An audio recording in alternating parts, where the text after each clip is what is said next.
அச்சங்கோவில் அரசன் என்போம், ஆரியங்காவு ஐயன் என்போம், குலத்து புளை பாலன் என்போம், எரிமேலி ஸ்ரீதர்ம சாஸ்தாவென்போம்,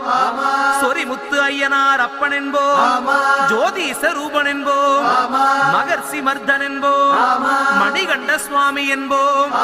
சுகுணவிலாசன் என்போம், சுந்தர ரூபன் என்போம், ஜாதி மத பேதமில்லா கடவுளாம்,